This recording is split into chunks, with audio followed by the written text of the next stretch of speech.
आजादी के समय ये थे देश के सबसे बड़े उद्योगपति। रचाई 6 शादियां, खाली जेब से खड़ा किया बड़ा साम्राज्य। फिर कैसे हुए बर्बाद। जिस समय देश आजाद हुआ तब देश के शीर्ष उद्योगपति रामकृष्ण डालमिया थे।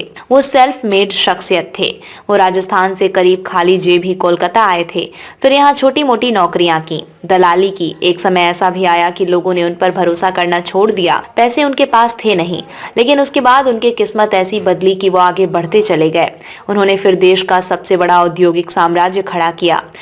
फिर तत्कालीन प्रधानमंत्री नेहरू से ऐसी ठानी कि वैसे फंसते चले गए कि उनके हाथ से सब कुछ फिसल गया। लेकिन डालमिया का नाम आज भी देश में धनाढ्यता का प्रतीक जरूर है। रामकृष्ण डालमिया 7 अप्रैल 1893 में राजस्थान के चिड़ावा कस्बे में पैदा हुए। उनके पिता भाग्य की तलाश में परिवार को कोलकाता ले गए। पिता का जीवन सादा था और संघर्ष भरा। वो ताउम्र वहां बड़े सेठों के यहाँ मुनीम या अकाउंटेंट की नौकरी करते रहे। उनके बड़े बेटे रामकृष्ण अलग थे, बहुत तेज दिमाग और याददाश्त वाले।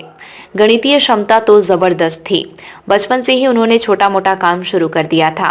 रामकृष्ण डालमिया की बेटी नीलिमा डालमिया अधर की किताब father dearest the life and times of R K. Dalmia में काफी कुछ विस्तार से लिखा है। शुरुआती दौर में वो सट्टा बाजार में पैसा लगाते थे। इसमें उन्हें जहां बदनामी मिली वहीं लोगों का भरोसा भी खोया। तब ये हालत हो गई कि कोई भी उनके साथ पैसों का लेन देन पसंद नहीं करता था।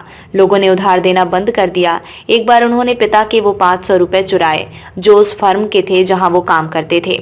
हालांकि बाद में ये पैसा उन्होंने फर्म के मालिक को दोगुना लौटाया।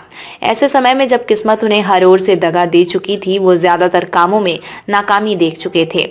तमाम लोगों का हजारों रुपया कर्ज के तौर पर चढ़ा था।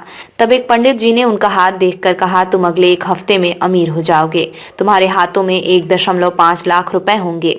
ये हैरानी भरी बात थी। इस पर वो शख्स कैसे विश्वास कर सकता था जिसकी जेब में तब 5 रुपए भी नहीं थे।